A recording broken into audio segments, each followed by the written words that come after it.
অচিনাকি মানুহ বিদেশী যদি আছে কোনে ধৰিব দায়িত্ব কোনে দিছে সাংবিধানিকভাৱে মুখ্যমন্ত্ৰী চৰকাৰ আগৰ চৰকাৰবোৰে নকৰিলে তেওঁ কিয় নকৰিলে 10 বছৰ তেওঁ বেলেগক দুখ জাপি দিয়াতকৈ তেওঁ কাম কি কৰিলে কেইগৰাকীক ভোটাৰ তালিকাৰ পৰা নাম কৰ্তন কৰিলে ৰাষ্ট্ৰীয় নাগৰিকপঞ্জী কিয় উন্নীতকৰণৰ কাৰণে উচ্চতম ন্যায়ালয়ত শপতনামা কিয় দিয়া নাই যোৱা ৰাষ্ট্ৰীয় নাগৰিকপঞ্জীৰ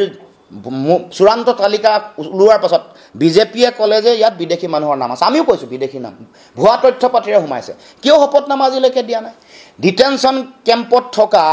মানে ডি ভোটাৰ কিমান কেছ সেটেল কৰিলে হিমন্ত বিশ্ব শৰ্মা চৰকাৰে শ্বেতপত্ৰ দিয়কচোন অসম চুক্তিৰ 6 নম্বৰ দফা কিয় আজিলৈকে কাৰ্যকৰী কৰিব পৰা নাই কিয় কেন্দ্ৰীয় চৰকাৰৰ গৃহ সচিবগৰাকীয়ে সত্যেন্দ্ৰ গাৰ্গে কিয় চহী নকৰিলে এখন প্ৰতিবেদন গ্ৰহণ কৰিবৰ কাৰণে কেন্দ্ৰীয় গৃহমন্ত্ৰীয়ে আজিলৈকে কিয় স্বাক্ষৰ মানে তেওঁলোকে সময় নাপালে এখন গ্ৰহণ কৰিবৰ কাৰণে দেশৰ প্ৰধানমন্ত্ৰীৰ স্তৰত কিয় আজিলৈকে অসম চুক্তিলৈ আলোচনা নকৰিলে অসম চুক্তিৰ 6 নম্বৰ দফা কাৰ্যকৰী কৰিবৰ কাৰণে তেওঁলোকে কিয় আজিলৈকে সিদ্ধান্ত গ্ৰহণ নকৰিলে তেওঁলোকেতো ভিজন ডকুমেণ্টত কৈছিলে ওলোটাই নাগৰিকত্ব সংশোধনী বিল জাপি দি আজিৰ দিনটোতে সিয়ে অসমৰ মাটিত জাপি দি অসম চুক্তিৰ 5 নম্বৰ দফা শেষ কৰিলে নিষেধ কৰি দিছে তাৰমানে অসম চুক্তিৰ আত্মাক হত্যা কৰিলে 860 জন শ্বহীদৰ আত্মাক দ্বিতীয়বাৰৰ বাবে তেওঁলোকে হত্যা কৰিলে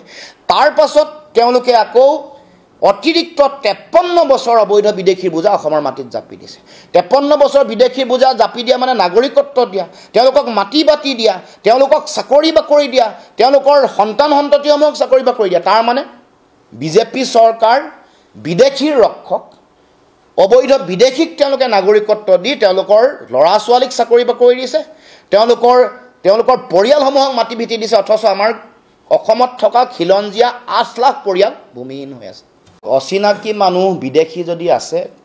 কোনে ধৰিব দায়িত্ব কোনে দিছে সাংবিধানিকভাৱে মুখ্যমন্ত্ৰী চৰকাৰ আগৰ চৰকাৰবোৰে নকৰিলে তেওঁ কিয় নকৰিলে 10 বছৰ তেওঁ বেলেগক দুখ জাপি দিয়াতকৈ তেওঁ কাম কি কৰিলে কেইগৰাকীক ভোটাৰ তালিকাৰ পৰা নাম কৰ্তন কৰিলে ৰাষ্ট্ৰীয় নাগৰিকপঞ্জী কিয় উন্নীতকৰণৰ কাৰণে উচ্চতম ন্যায়ালয়ত শপতনামা কিয় দিয়া নাই যোৱা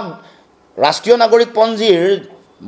চূড়ান্ত তালিকা ওলোৱাৰ পাছত বিজেপিয়ে ক'লে যে ইয়াত বিদেশী মানুহৰ নাম আছে আমিও কৈছোঁ বিদেশী নাম ভুৱা তথ্য পাতিৰে সোমাইছে কিয় শপতনামা আজিলৈকে দিয়া নাই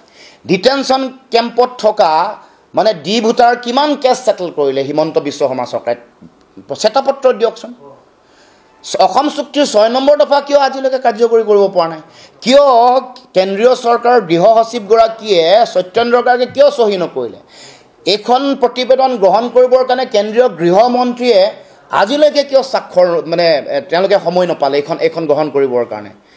দেশৰ প্ৰধানমন্ত্ৰীৰ স্তৰত কিয় আজিলৈকে অসম চুক্তিলৈ আলোচনা নকৰিলে অসম চুক্তিৰ 6 নম্বৰ দফা কাৰ্যকৰী কৰিবৰ কাৰণে তেওঁলোকে কিয় আজিলৈকে সিদ্ধান্ত গ্ৰহণ নকৰিলে তেওঁলোকেতো ভিজন ডকুমেণ্টত কৈছিলে ওলোটাই নাগৰিকত্ব সংশোধনী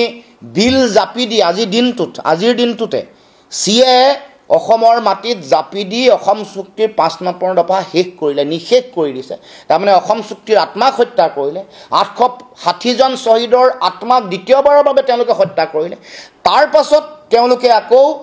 অতিৰিক্ত 53 বছৰ অবৈধ বিদেশী বুজা অসমৰ মাটিত জাপি দিছে 53 বছৰ বিদেশী বুজা জাপি দিয়া মানে নাগৰিকত্ব দিয়া তেওঁলোকক মাটি বাতি দিয়া তেওঁলোকক চাকৰি বাকৰি দিয়া তেওঁলোকৰ সন্তান সন্ততিসমূহক চাকৰি বাকৰি দিয়া তাৰ মানে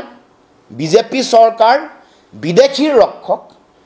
অবৈধ বিদেশীক তেওঁলোকে নাগৰিকত্ব দি তেওঁলোকৰ ল'ৰা ছোৱালীক চাকৰি বাকৰি দিছে তেওঁলোকৰ পৰিয়ালসমূহক মাটি ভিটি দিছে অথচ আমাৰ অসমত থকা খিলঞ্জীয়া 8 লাখ পৰিয়াল ভূমিহীন হৈ আছে